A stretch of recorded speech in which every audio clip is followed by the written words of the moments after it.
Hi guys, Happy New Year and welcome to another episode of Tables, Athers and Chairs. It's been a while since we've done an interview, but it's been worth the wait. With me today I have WWE UK Champion Pete Dunne. Pete, how's it going, man? Sound, mate, how are you? I'm not too bad, mate, not too bad. Start off with, when did you first get into wrestling, what age, and who are the people that grabbed your attention first? I was 12 years old.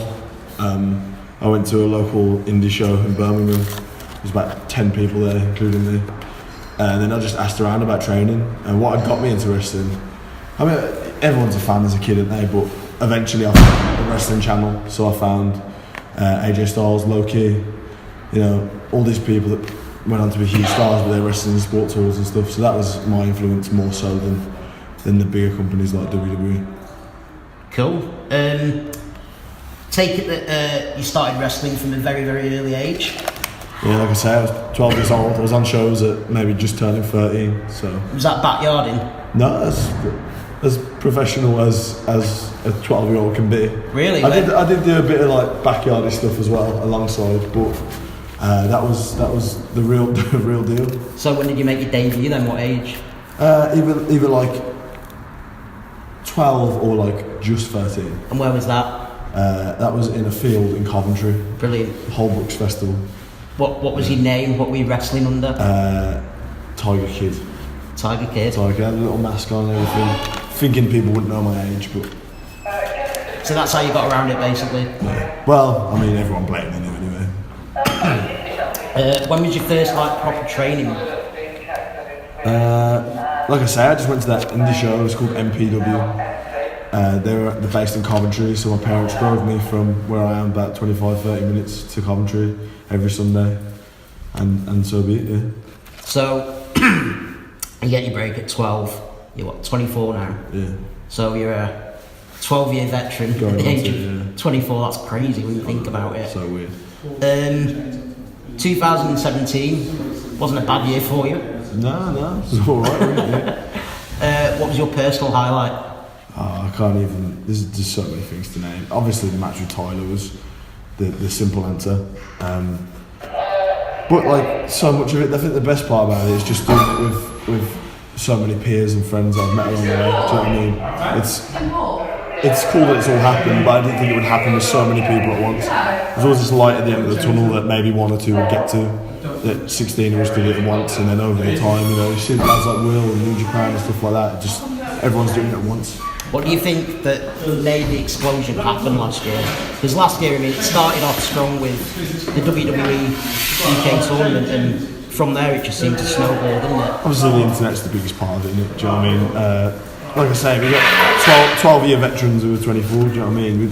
We have all the experience, we were ready to go, but we were just under the radar, and now the internet and places like Progress, Pro, ICW, they've just blown that wide open. Obviously, WWE coming in changed everything. It was a year ago this weekend. Yeah. I think it was a year ago tomorrow, I guess, then it would be the final would have been. And that obviously changed everything. You even noticed today when you talk to all the fans, so many of them weren't into wrestling before then, or the match with Tyler. It's definitely, along with lads like Marty and Will who were killing it in New Japan, but obviously WWE made it so much more mainstream. But it was just a matter of time. So much talent here ready to be let loose. How did you find out about the UK tournament? Originally I was just going about my shows as normal. I had a show for Hope in Northampton, maybe, somewhere around that area. Just routine as ever, and I got a few missed calls. The third time it rang, it said Stamford, Connecticut, and I thought, I better pick this up. It was Regal. So he came down to watch me wrestle, completely out of the blue. I didn't even know he was in the country, I never spoke to him before.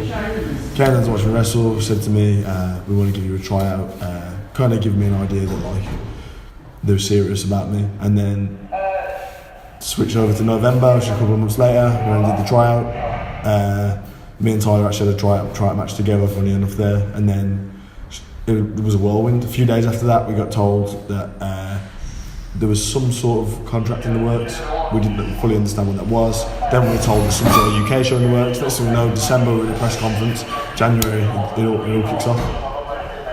How was the actual weekend in Blackpool? Was it like a bit of a whirlwind or? Yes. I mean, everybody saw it happen live.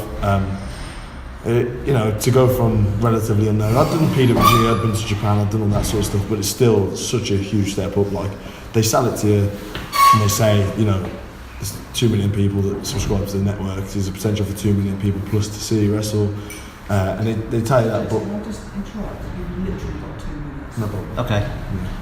Yeah. They sell it to you like there's 2 million people that can see you wrestle, but you can't quite comprehend how massive it actually be. Me and Tyler were sat there in the hotel afterwards and just switched our phones off. It was just so hard to sort of comprehend. So your final against Tyler, would you say that was like, up to that point, probably the biggest match of your career? Oh yeah, definitely. Yeah. It probably still is when you think about it. Obviously the Takeover one was big, but that's what kick-started it all, and then, it was the difference between...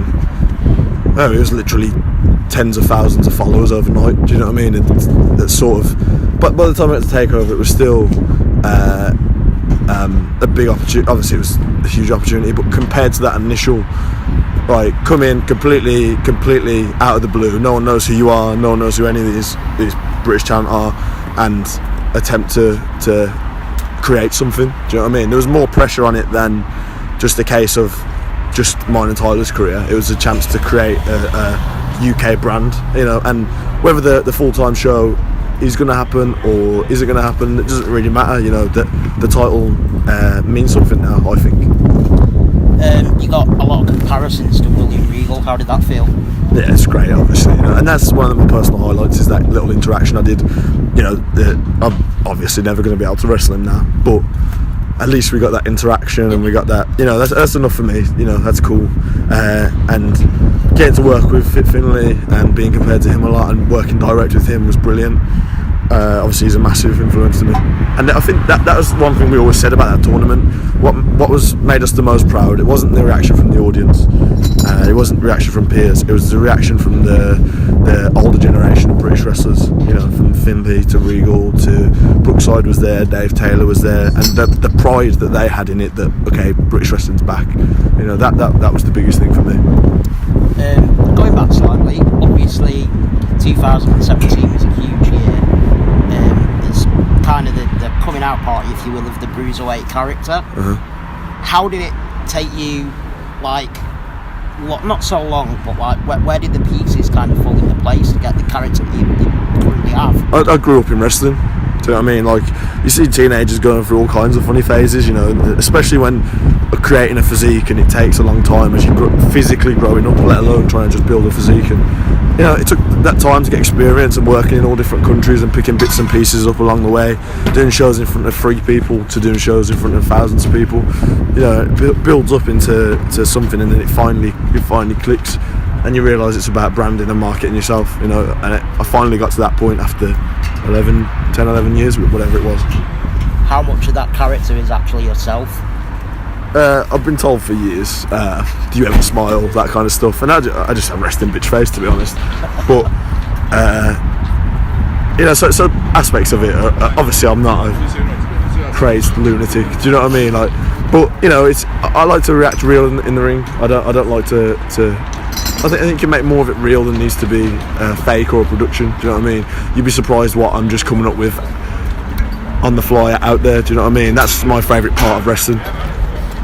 Going back to your NXT Takeover match with Tyler, what was that weekend like for you? I mean, obviously you would have spent time at the training facilities at Full Sail. How do they compare with other gyms that you've used? It was just another chance to establish ourselves again. We realised again there was a large portion of the audience that wouldn't have any clue who we were, and it was another chance to create a brand. Obviously the Performance Centre is completely out of this world. I started in a tiny little social club with asbestos in the roof, do you know what I mean? So it's complete opposite end of the world. What was it like working in front of 10,000 with Tyler? Obviously, like I said, you're used to working with Tyler in front of... The best thing is doing it with your friends, do you know what I mean? And that's the biggest part, is you're not on this journey on your own, you're getting to experience every part of it, and you can talk to each other and you're going through the same stuff. Obviously there's ups and downs to it all, mostly ups, but you get to discuss it and enjoy it together, Obviously, you work with Tyler in places like Attack Pro Wrestling. Yeah. That's obviously a place that's very close to your heart. How would you describe Attack for people that have never seen it before? Attack was started as it was me, Mark, a guy Jim Lee. There was nowhere for us to wrestle the way we wanted to wrestle. There was holiday camp shows like Butlins and Pontins, and no knock on that. I learnt a lot doing them. But we were watching the American Indies and we were watching Japanese wrestling, and we were like, that's what we want to do. So we created a company where we could be free to express that. Also, I think people were taking, it sounds funny coming from me, but taking wrestling a little bit serious at times. Obviously, I've consumed my life without taking it serious, but it can be tongue-in-cheek, it can be funny, it can be creative, and it's just a place where I hope it's still sort of, I mean, you see on the Progress roster now, everyone's came from either Attack or Fight Club Pro. It's a place that churns out talent, future talent. Sorry. Speaking of Fight Club Pro, how much do you enjoy working there? Obviously, it's a promotion that's pretty close to where you live, so you consider that as a home promotion? 100%. It's close to home, like you say. That's great. But also, it's another one of those companies that they created when there wasn't a scene. There was 100 people in a tiny little, struggling to draw 100 people in a tiny, crappy little nightclub in upstairs in Wolverhampton.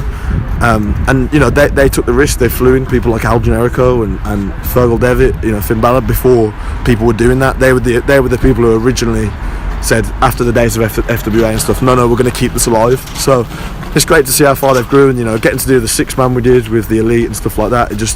It shows how far British wrestling's come. You've got yourself, obviously, you've got Trent, you've got Tyler, you've got Damien Dunne, Millie McKenzie, who's just come on the scene as well. I could list off probably another half a dozen or so. What do you think it is about the Midlands that produces such a rich, depth of talent in the UK? Well, we had nothing originally. It was the part of the UK where there was nothing. It was notorious for being the worst part of the wrestling scene, and it just years and years of graft and working hard and being underappreciated, and it's sort of formed this really strong scene. Also, it helps that obviously me, Tyler, Trent, we're all from the Midlands, so we can look over people like Millie and give her tips here and there, and Amari and people like that, and help them, the help that we never had. Excuse me. What was it like making your WWE Raw debut? Because that came at the end of last year. It came completely out of nowhere. Obviously, my story's been a lot different to most people. Now, you work your way up on the independents, you get a bit of name value, then you're lucky enough to get signed, you'll be in the performance centre a while, and slowly you work your way up, whereas I've got to experience everything in 1 year. Obviously there's still things I want to do. I'd love to do WrestleMania, I'd love to do the Royal Rumble, those kind of things, but I've got to experience SmackDown tours, Raw tours, I've got to do Raw, I've got to do Takeover, I've got to be at Mania, I've got to do NXT TV multiple times, I've got to do the NXT tours, the Download Festival. So I really have saw all sides to the company, and they've been fantastic with us and allowed us that freedom to do so. What's it like being a professional wrestler? Because obviously you've got to do a lot of travelling from town to town to get to different shows. How difficult is it being a vegan, incorporating that in your lifestyle? Because I imagine that not everywhere has got like vegan style food if you like eating on the road. I'm at the point where I'd starve rather than eat an animal. So once you make that conscious shift, you look at things a lot differently. I don't look at meat as food now. I look at meat as murder, as sort of like vigilant, is that the word? As that sort of seems, it seems quite aggressive, but I think the process of killing an animal and eating it is one of the most aggressive things anyone could ever do. So I'd starve before I've fed myself that kind of food, and once you make that switch, it's so easy, and there's such a variety of food. I've eaten a much more varied diet than I ever did. I was bro dieting to the max before, chicken breast, rice, broccoli, and now I get to have varied food. It's hard to gain weight, and you're healthier, your skin's better.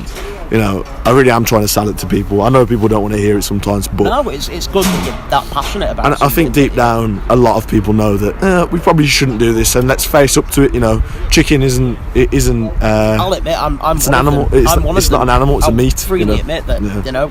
I'd love to make the switch, but and hopefully one day we all can. So yeah, once you make that conscious decision in your mind, that part of it's no problem. Now the delays in airports and that kind of stuff, that's the downside to it, but I'd take that every day of the week to do this. Right, I just want to end with a quick word association game. Oh, I'm bad at these. I'm going to mention some names, and I just want you to say the first thing that comes into your head. Okay. Trent Seven, Funny. Tyler Bate, Stupid. Travis Banks, Moves. Jack Gallagher, The best. Chris Brooks, Underrated. Zach Gibson, Underrated. Jimmy Havoc, Deathmatch. I don't know. Mark Hoskins, Can I say underrated again? I don't know. Mark's the man. You know, he's underappreciated, definitely. William Regal, Dad. in that case Triple H, Uncle. Progress, Thank you. Fight Club Pro, Again, thank you. Attack, The funnest. Final One, Pete Dunne. The worst. No, I'm joking. It's been a great year. It's been amazing. So for everyone's support and stuff, and obviously to the WWE for letting me be able to experience both everything from WrestleMania to Raw to still being able to do the independents, has been a fantastic year. Nice one. Thank you very much Cheers, for your mate. time, Pete. Thank you.